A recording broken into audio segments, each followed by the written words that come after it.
जय हिंद साथियों।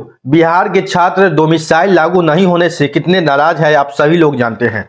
बिहार शिक्षक बहाली में बीपीएससी शिक्षक बहाली में डोमिसाइल को हटा दिया गया। इसको लेकर बिहार के छात्र जो हैं काफी नाराज चल रहे हैं। नाराजगी की भी कारण है क्योंकि डोमिसाइल पहले से लागू था, 7वें चरण में लागू किया गया था। जब उसके बाद जब बीपीएससी बहाली की बात आई उसमें डोमिसाइल आवेदन प्रक्रिया में हटा दिया गया, यानी आवेदन प्रक्रिया शुरू हुआ डोमिसाइल को लेकर, लेकिन बीच में ही उसको डोमिसाइल को हटा दिया गया।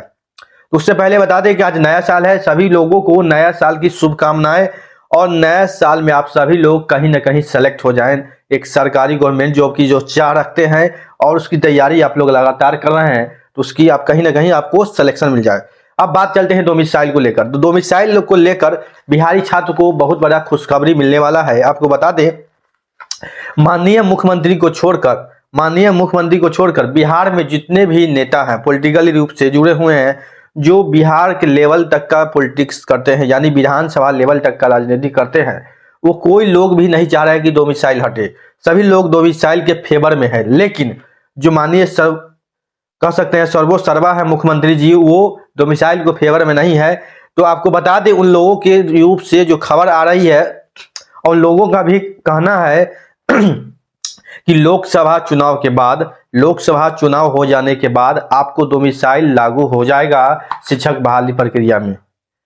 अन्य भी कई 2-3 प्रक्रिया है जिसमें डोमिसाइल लागू होगा बिहार के परीक्षा में। तो आपको बता दें, लोकसभा चुनाव खत्म होने वाला है, यानी कि आपको अप्रैल मई में चुनाव इसका संपन्न हो जाएगा लोकसभा के चुनाव के बाद। उसके बाद जो है विधानसभा की तैयारी चलेगी, क्योंकि 2025 में बिहार विधानसभा का चुनाव है। तो चुनाव जो होता है वो लोकल मुद्दों पर होता है, यानी कि बिहार के मुद्दों पर चुनाव होगा।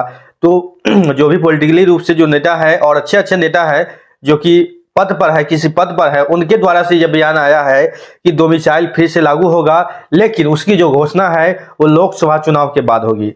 तो बिहारी छात्र कम से कम धैर्य रखें। बीपीएससी टीआरई 3 जो होगा, बीपीएससी 3rd जो होगा, वो अगस्त में प्रस्तावित है और लोकसभा चुनाव के बाद प्रस्तावित है। तो बीपीएससी 3rd में आपको डोमिसाइल लागू होगा। ये 99% चांस है, उम्मीद है कि बीपीएससी 3rd में डोमिसाइल लागू हो सकता है। मैं किसी फेवर में नहीं बोल रहा हूं, लेकिन जो इंटरनली रूप से न्यूज आ रही है उसको लेकर बोल रहा हूं कि बीपीएससी 3rd में डोमिसाइल देखने को मिल सकता है।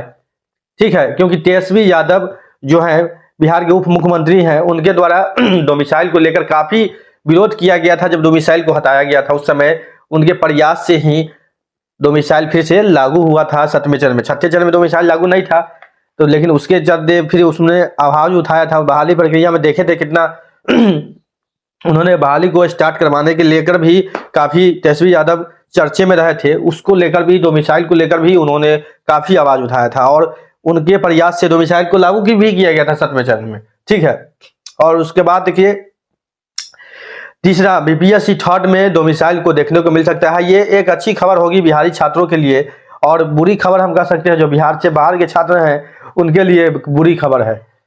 बुरी खबर हो सकती है क्योंकि उनको मौका भी मिल रहा था। एक चीज और देखने को मिल रहा था कि बिहार से बाहर के जो छात्र हैं डोमिसाइल का भी लाभ उठाते हैं, यानी कि आरक्षण कैटेगरी का भी लाभ उठाते हैं गलत तरीके से डॉक्यूमेंट को बनाकर। जैसे कि बिहार से बाहर के छात्र हैं वो बिहार के किसी भी जिले के आवासीय जाति आय बना लेते हैं, उसके आधार पर ईडब्ल्यूएस भी बना लेते हैं, एनसीएल भी बना लेते हैं, जाति प्रमाण भी बना लेते हैं, जिसके कारण आप बिहार में आरक्षण जो बिहार के छात्रों के लिए है उसका भी लाभ ले देते हैं, जिसके कारण ये आवाज उठ रहा है। ठीक है, हालांकि जनरल सीट पर बिहार के बाहर के छात्रों को नौकरियों की आवेदन की छूट मिली है। जो कोई अनरिजर्व कैटेगरी का जो होता है उस सीट पर बिहार से बाहर के छात्र अप्लाई करते हैं, लेकिन बहुत छात्र ऐसा करते हैं गलत तरीके से यहाँ के एनसीएल ओबीसी बनाकर बिहार के आरक्षण कैटेगरी का लाभ ले लेते हैं। देखिए, देखने वाली बात है अब बीपीएससी 3rd में डोमिसाइल की घोषणा कब होती है, बिहार के छात्रों को लाभ होता है या बिहार से बाहर के छात्रों को भी इसमें सम्मिलित किया जाता है, तो देखने वाली बात होगी। तो सबको अपडेट के लिए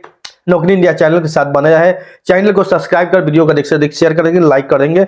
मिलते हैं अगले अपडेट में। जैसे ही कोई सचिवालय से या बीपीएससी की ओर से कोई भी अपडेट आता है तो हम आपके सामने उपस्थित होंगे वीडियो के माध्यम से। तो बने रहे, मिलते हैं अगले अपडेट में। अभी के लिए इतना ही, धन्यवाद।